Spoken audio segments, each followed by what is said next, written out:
Hello everyone. In this video, I'm going to talk about two important properties in equations of motion for a robot. One is called passivity and the other one is called linearity in parameters. And although you might not see the direct application right in this video, in the upcoming videos that I'm gonna make, one of them is passivity control of the robot and the other one is adaptive control. You are going to see these topics being used, so I need to build some prerequisite material before I can develop those videos. So remember, the equations of motion for a robot is something like this in general, okay? If you neglect static friction and the actuator dynamics, so just assume that the input to a robot is the torque or the force in general, and this D is the inertia matrix, C is the matrix of Coriolis and centripetal forces, and G is the gravity term. Remember this. So the first thing we have is, if you form this matrix D dot time derivative of D minus 2 times C, so D dot minus 2C, and call it whatever you want, this matrix N, this resulting matrix, is skew symmetric. And skew symmetric means what?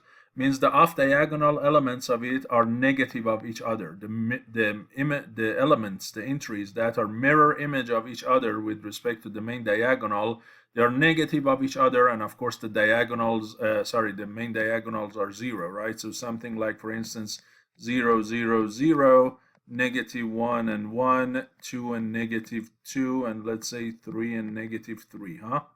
So something like this, we call it antisymmetric or skew symmetric. Another way to say it is n plus n transpose equals a matrix of all zeros in this case, right? So this is called the skew symmetric matrix. Now, first, let me show why that's the case. And second, okay, let's say it is skew symmetric. Now, where would you use it? What's the application? So first, why is it skew symmetric? The reason is this. Well, here we need to calculate the derivative of the elements in the D matrix. So if I consider kj element in matrix D, right, I want to show this property. This is what I want to prove.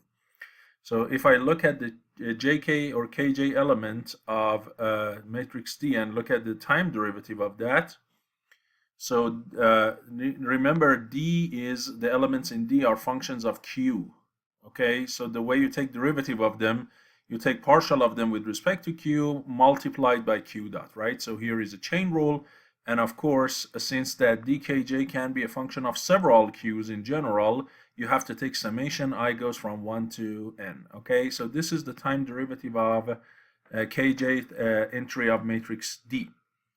Now, for the C matrix, remember that the C matrix comes from a bunch of what we call Christoffel symbol of first kind, Cijk, where the Cijk, if you watch my video on deriving the equation of motion of a robot in a joint space using Lagrangian method, you'll see that the definition for this Christoffel symbol of first kind, Cijk, is all this term in curly braces. Partial of dkj with respect to qi plus partial of dki with respect to, there is something missing here. Sorry, this is qj. And minus partial of dij with respect to qk. Okay, so that's the Christoffel symbol. And if you want the kj entry, look here, you have 3 subscripts. You have to sum it up all over what? All over I, multiplied by qi dot as I goes to 1 from 1 to n. That gives you the kj entry of matrix C. Okay, so if I plug in the formula for Cijk, and that's that qi dot I goes from 1 to n, this is the kj entry of what? Of matrix C. So that is gonna go right there, and this d dot is gonna go right there. So I can say that nkj equals what? Which is equal to d dot kj minus 2ckj. If I plug them in right here, right? So this term goes right there, and that term goes right here, okay? There is one more thing that I need to show you, that Cijk, there is a 1/2 for it. Okay, so Cijk is not all of this curly brace. There is also a 1/2 for Cijk. Okay, so that we forgot to add.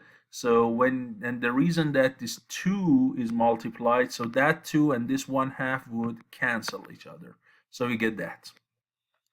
Okay, and now if you look, these two components would cancel each other. So you simply get summation I goes from 1 to n of these two other components. So this is partial of d ij with respect to qk. You get these two negatives canceling each other, minus what? Partial of dki with respect to qj. Okay, so this is what? This is nkj, correct? That's the definition of nkj. Now what happens if I switch the subscript? So if I make it jk instead of kj, if I look at the mirror element, what's going to happen? So here I have to switch what? K and j. So this becomes what? So from here, njk becomes summation I goes from 1 to n of what? It's going to be partial of d ik with respect to q j minus partial of dji with respect to qk. Yes? So this one is nkj, this is njk. Now, are these the same as each other with respect to a negative sign? The answer is yes. Why? Because remember, the D matrix, this inertia matrix, is a symmetric matrix. Okay, is a symmetric. So Dij and Dji are the same as each other. So what happens here is that Dji is the same as this Dij, and then this dik is the same as dki. So the only thing you see here is this ik is positive, ji is negative. Here ji is positive, ki is negative. So you can clearly see these two are the same as each other except for what? For a negative sign. Okay?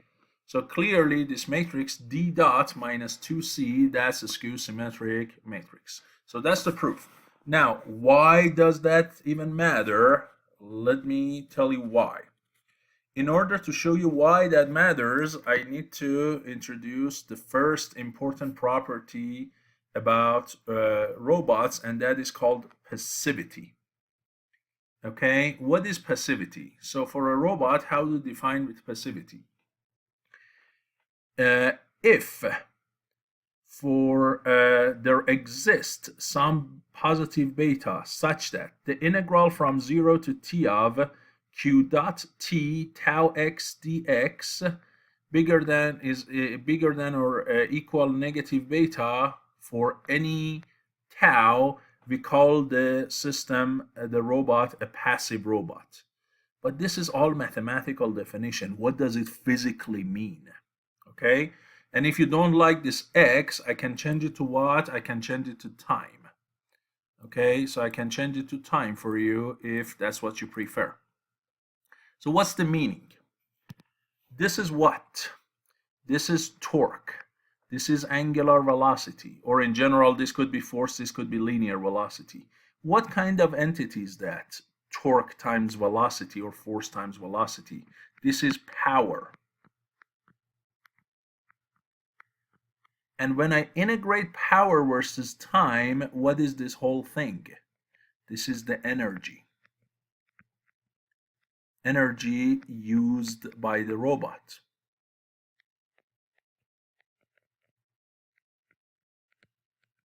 Over a period of time of capital T.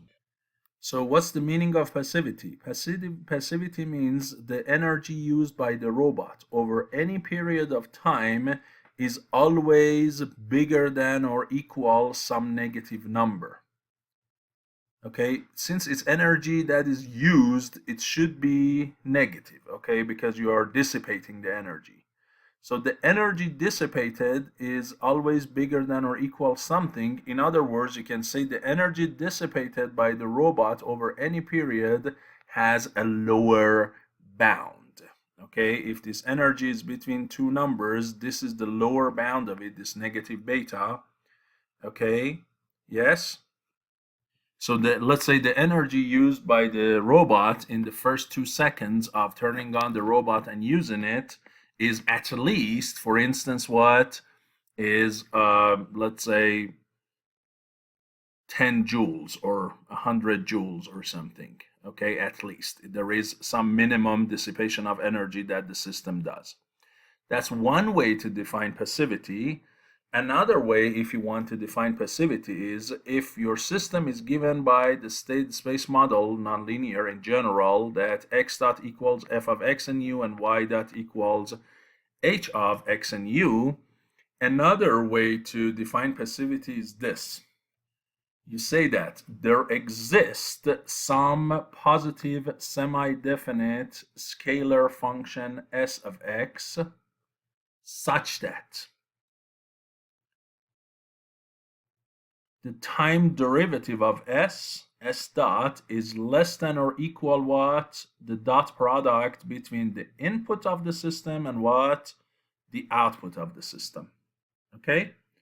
So s dot, the time derivative of this positive semi-definite scalar function, is less than or equal what? The dot product between input and output. How do you calculate the time derivative of this s? Since this s is a function of x, similar to what we had up there, we took derivative of dq with respect to time. Here, derivative of x, s of x with respect to time is partial of x s with respect to x times x dot, and x dot is the same as f, so we can write it as partial of s with respect to x times f. Okay, so this entity is less than or equal what?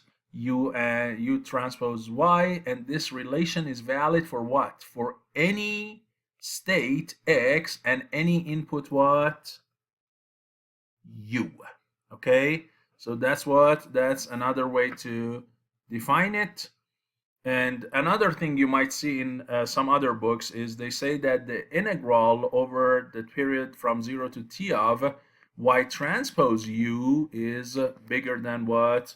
Bigger than 0, which is, again, here this is that dissipation of the energy in general, but y and u could be different things in general for a physical system. So this is another definition, but most of the time this is the definition they provide for a system given in state space.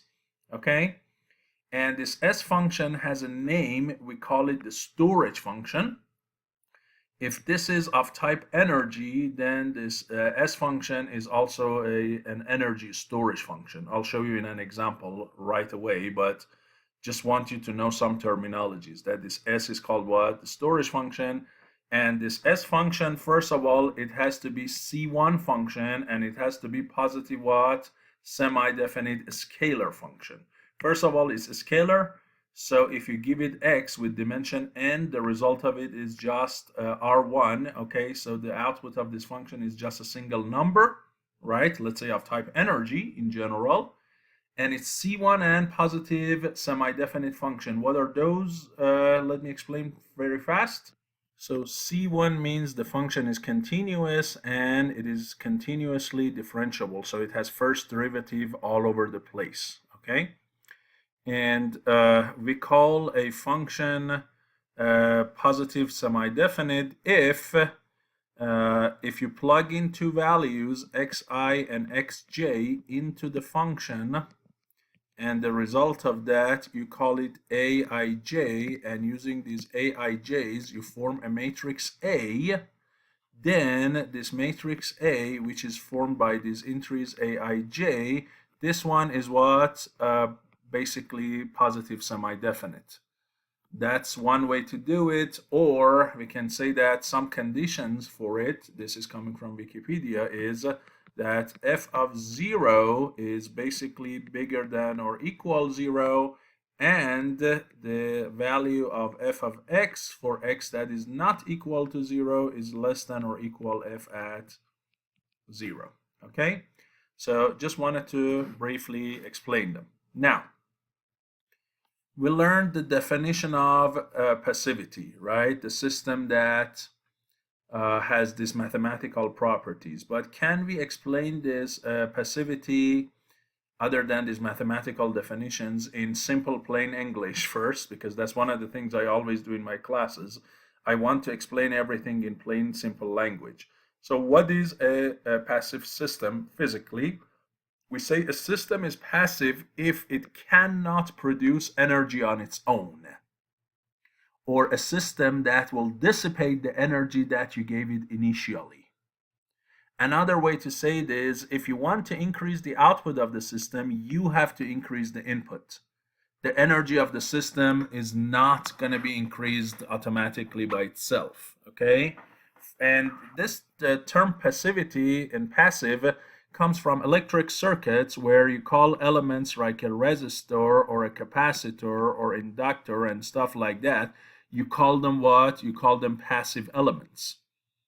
Okay, because they do not produce energy on their own. Okay, they are not like a battery or anything. They just consume energy, they just dissipate energy. If I give this capacitor some energy, right, initially charge it and give it some energy, then over time, if I connect it in any circuit and the current passes through, and not really passing, but the charges are basically going to get discharged, it is going to lose that energy. Or equivalently in a mechanical system, you can look at the damper, right? A damper is a passive element. It is dissipating energy. And a spring actually is basically not really dissipating energy unless you consider some damping to it, but it is not really producing energy for sure.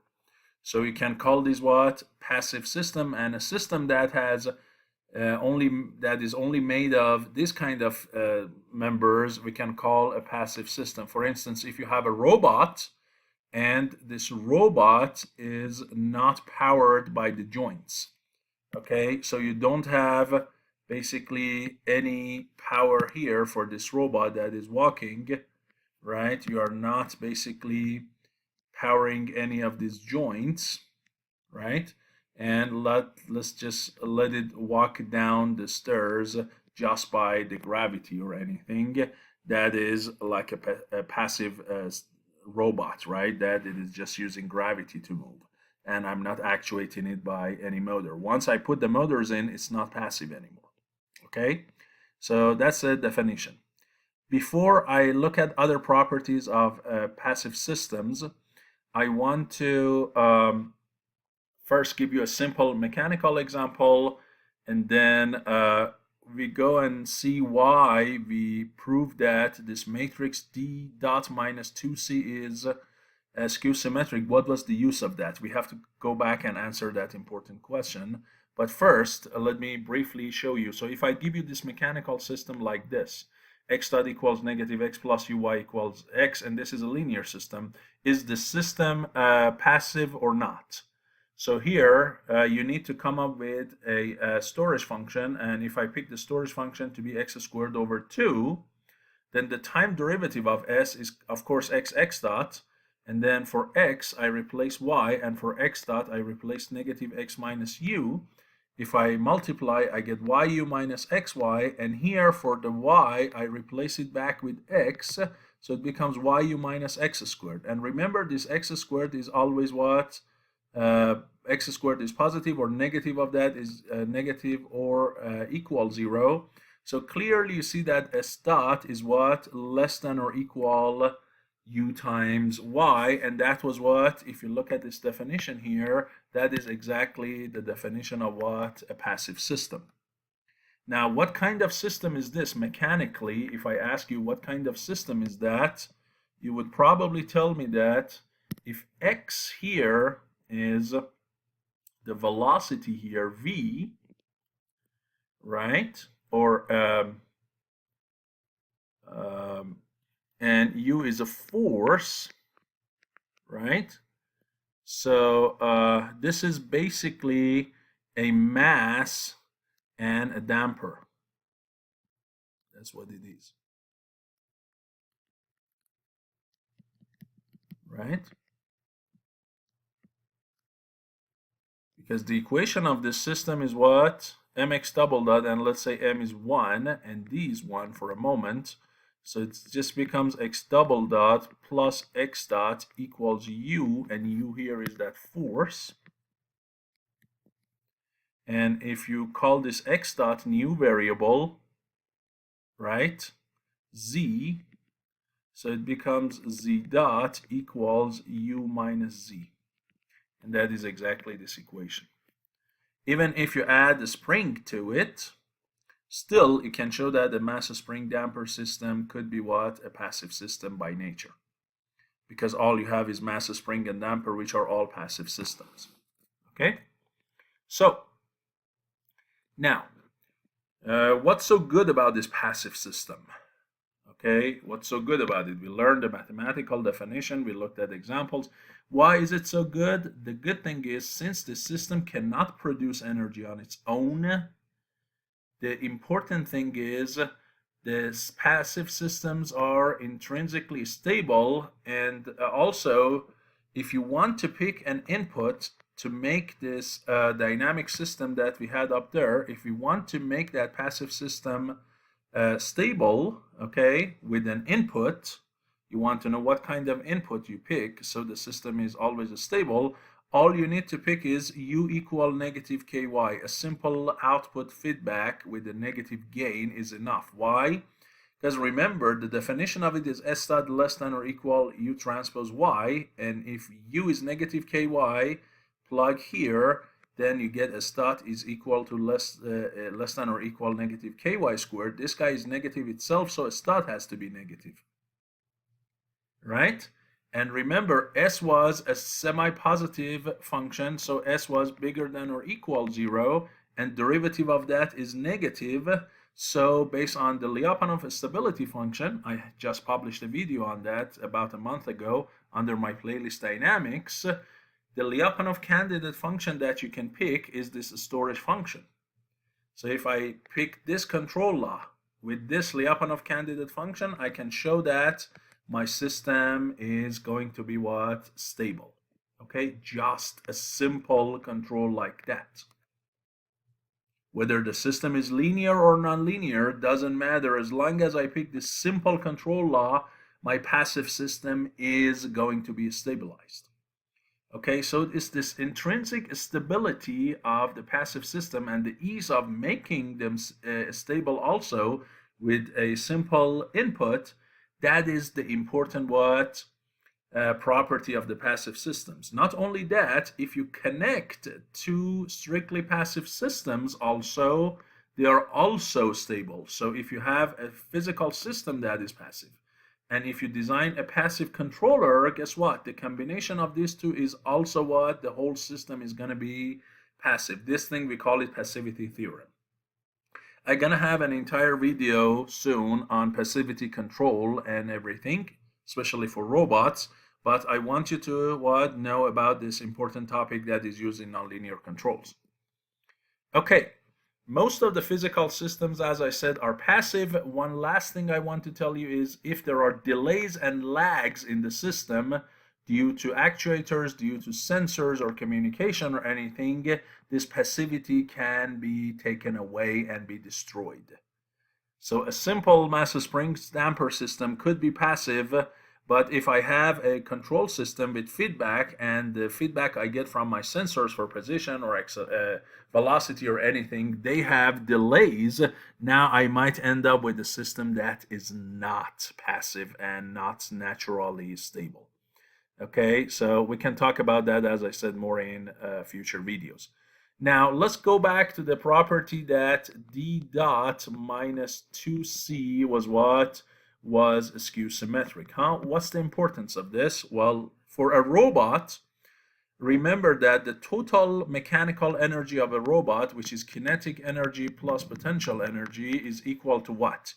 the kinetic energy is 1/2 q dot vector d times q dot, and the potential energy is simply p. Okay, so that's the total mechanical energy. Now let's look at the time derivative of this energy, right? The change in the total energy of the system. Based on this definition, it is going to be q dot d q double dot plus 1/2 q dot d dot q dot, right?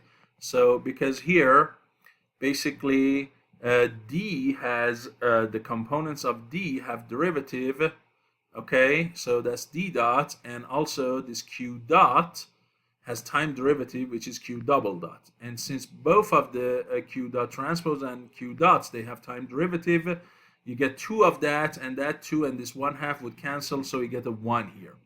And then p is basically, since it's a function of q, derivative of that, time derivative of that is partial of p with respect to q times what? Q dots. Okay, yeah? So remember the partial of p with respect to q, the definition of that is that G matrix is that, or G vector that we had in the equation of motion up there. Okay, remember that G, this is the partial of potential energy with respect to q, that G vector. Okay, so for that I can replace it with G, right? What else do I have? This 1/2 term here still kept there, no change. Okay, for here in this first term, we replaced the D matrix. We replaced the D or the DQ double dot matrix. This whole thing, this DQ double dot, we replaced it by what? We replaced it by the equation of motion. From here, clearly, what is the Q double dot? dq double dot from here is what? Is you have to take these 2 other terms to the other side, so it's tau minus g minus cq dot, and that is exactly what I have over here. So that's q dot times that, okay, and then you have this q dot, this 1/2 term is there, right? So it's this guy. This q dot term is there. And finally, what? We have this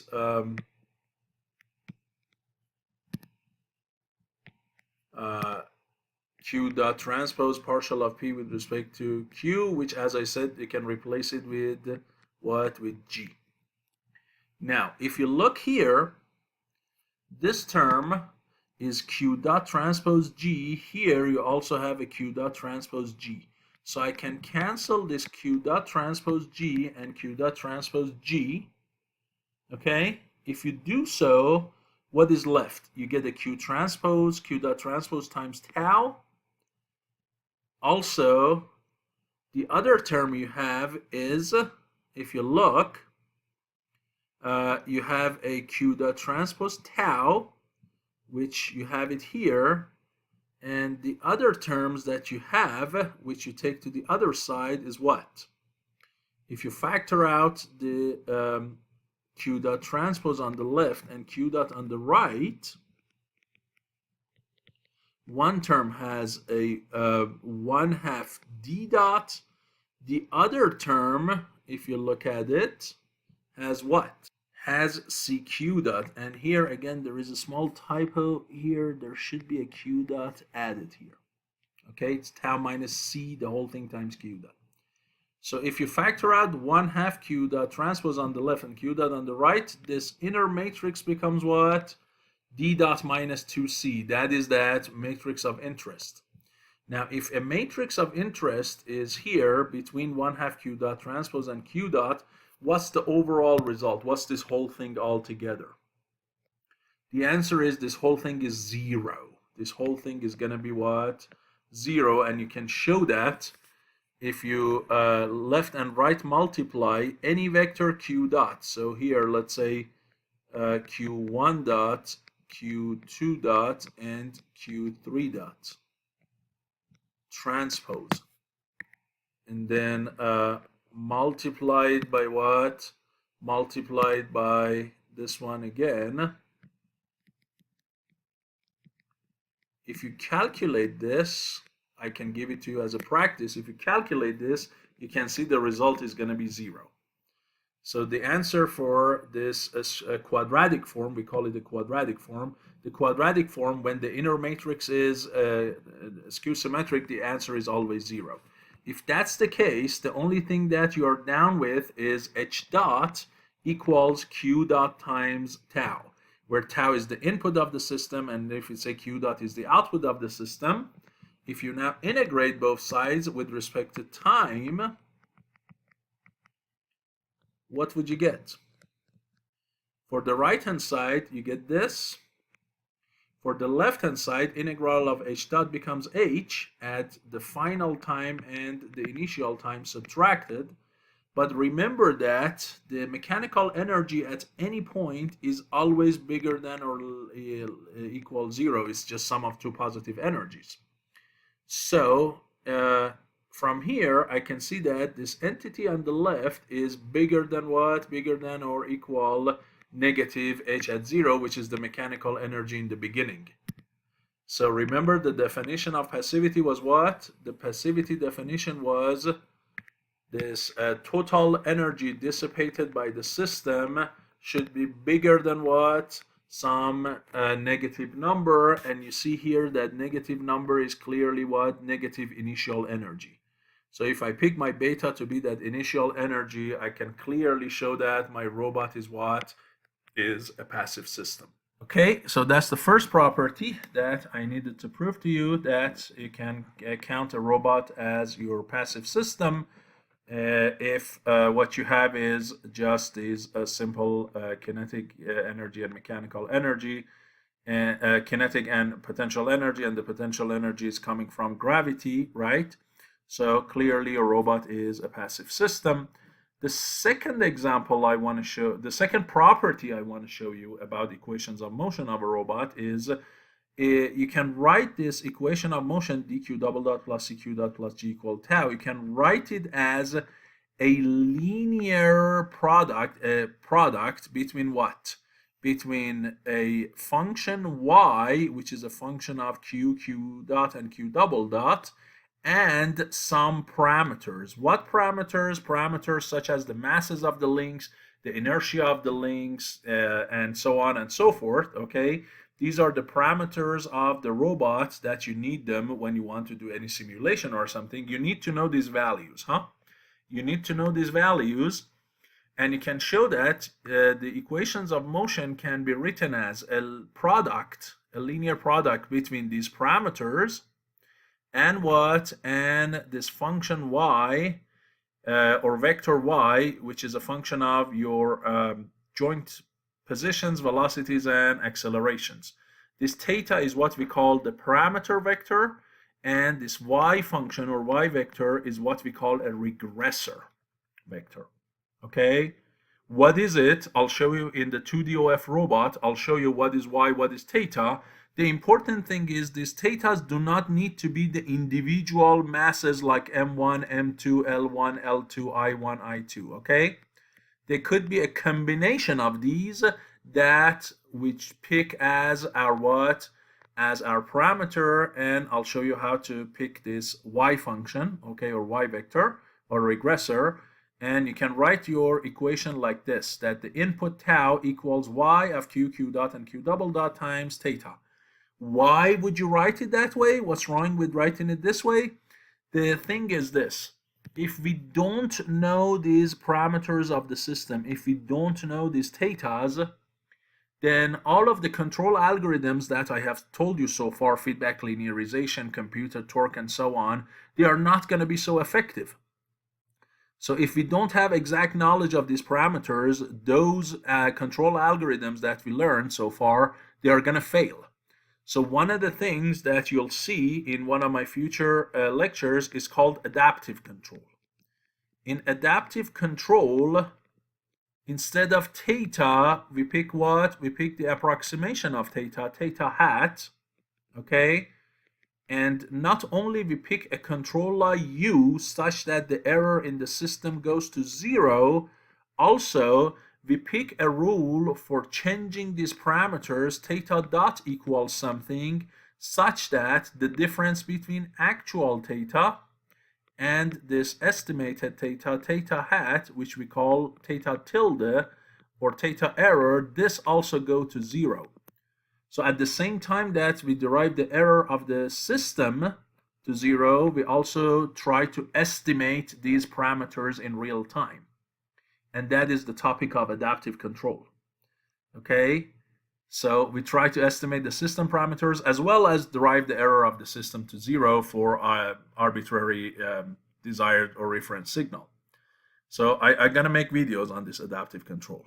And that's where, if you have the system's equation written in this linear format, this adaptive control can be much better done, okay, than when you cannot write it in this linear fashion, right? So for adaptive control, we need this linearity in parameters, and fortunately for us, the equations of motion for robot can be written in this linear format. How? Let me give you the example. So for the 2DOF planar arm that you know, and I used it in a bunch of examples, for this guy, if the masses are M1, M2, the length are L1, L2, and the moments of inertia about the centroids are I1 and I2, the equations of motion are given by these two. I derived them in a separate video and you can see that. Now, how can I write these equations in this format, right? Or in this case, not in this format, actually in this format. Times tau equal, y times theta equals tau in general, okay? How can I write it this way? Well, here we have these inertia matrix parameters, D11, D12, 21 is the same as 12, and then D22, okay? These 4 elements are coming from the inertia matrix, and their description based on M's, L's, and I's are given here. Then we have this Christoffel symbols, C121, 211, 221, and 112, which are also given for you here, right? You can see 121 here, as well as 211, and then 221, you can see it here, and finally 112, you can see it here. Okay, in this case, these other ones that are 0, we of course don't need, right? So we don't need these guys. So these are the C's, those are the D's, and then these phi's are partials of the potential energy with respect to Q1 and Q2, and those are these guys. Now, if you look in the D's, C's, and phi's that I have in the equations of motion, not only we have some constant parameters like I1, I2, L1, LC2, M1, M2, we also have what? Some variable parameters like cosine Q2, right? Okay, or sine Q2, or cosine of Q1 plus Q2. So there are some areas where you have what? Variable terms. Some of them are fixed terms, some of them are variable because they depend on the joint values. Okay, yeah? So how do we pick my parameters theta, and how do we pick my y vector or regressive vector, so I can write these equations, these star equations, into this format? Okay, how do I do that? Look at the way that I pick these parameters. I look at D11, and everything in D11 that is constant and not variable with the joints, I pick it as one of my parameters. So what is that? Well, M1 LC1 squared plus what? M2 times all of this, and then plus I1 and I2. All of these 3 terms, they are all constant. So I pick all of this together, added together, I pick them all as what? As theta 1. And then this variable term, 2L1 LC2 cosine Q2, I pick this constant coefficient that is behind the cosine Q2, I pick that as what? I pick it as theta number 2. You see, so whatever constant that I find, I call them some new, if it's the same as previous one, then I don't need to rename it, but, or give it a new variable, but if it's different, then what? Then I give it a new name. So now I have theta 1 and theta 2. I can say my D1 is what? Theta 1 plus 2 theta 2 times what? Cosine Q2. 2. Yes? Then I go to D 1, 2, or 2, 1. What do I have in them? Again, if you see, what do I have?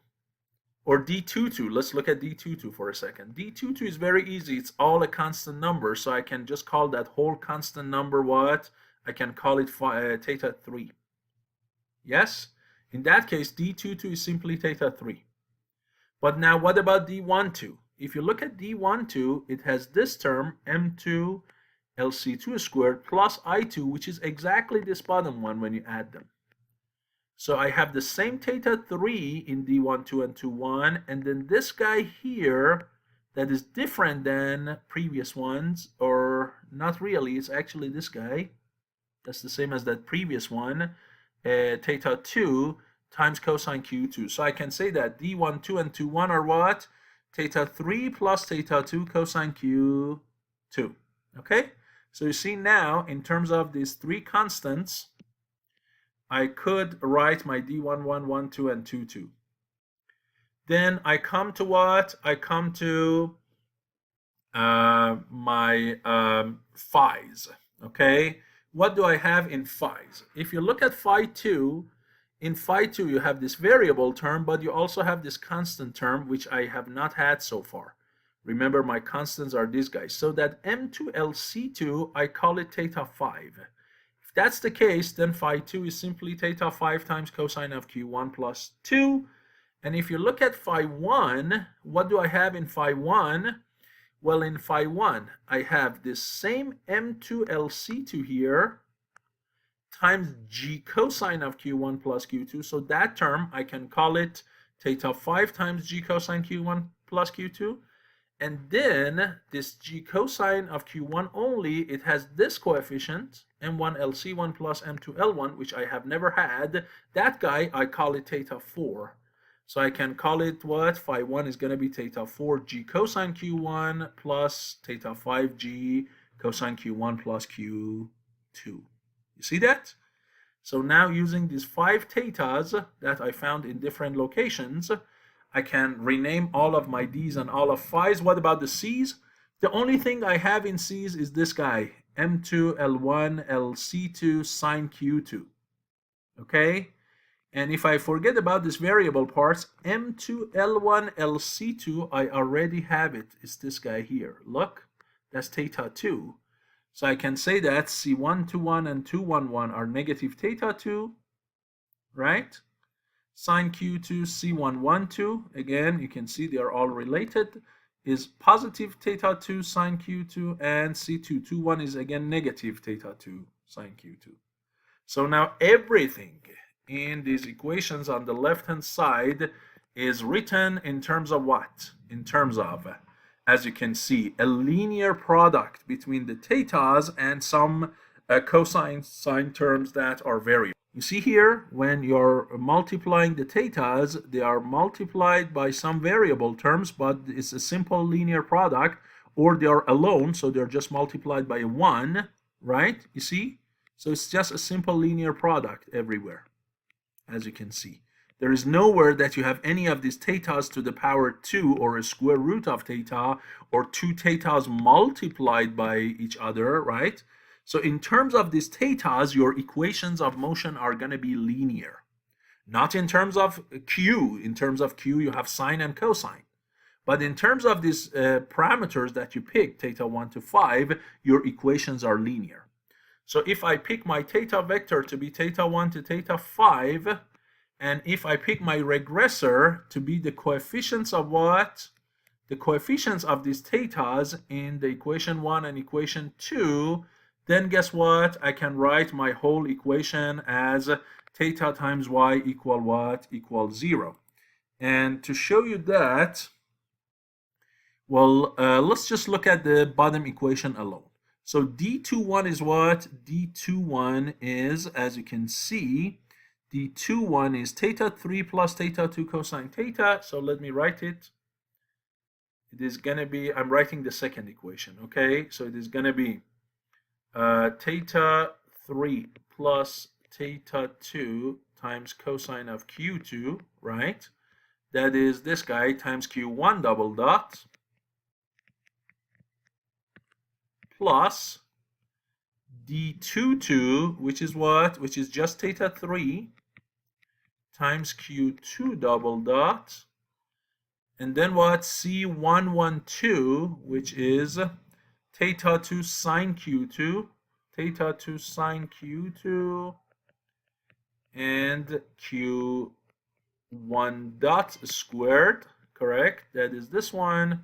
Finally, plus phi 2, and phi 2, remember, is simply theta 5 cosine of Q1 plus Q2, plus theta 5 cosine of Q1 plus Q2. This is equal to tau 2. So this is the second equation of motion. Now, if you look here, if I rearrange it in terms of the coefficients of theta 1 all the way to theta 5, what do I have? Do you see anywhere any theta 1 in here? No. So the coefficient of theta 1 in the second row is what? Is 0.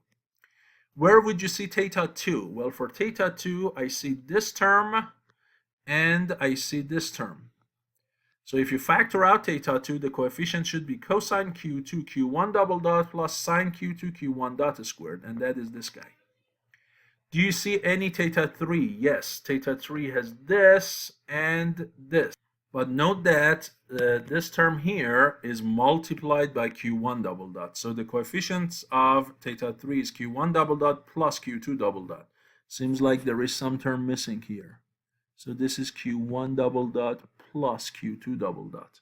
Any theta 4 here? No. So the coefficient is 0. Any theta 5 here? That's this guy. The coefficient is cosine of Q1 plus Q2. And there should be a G.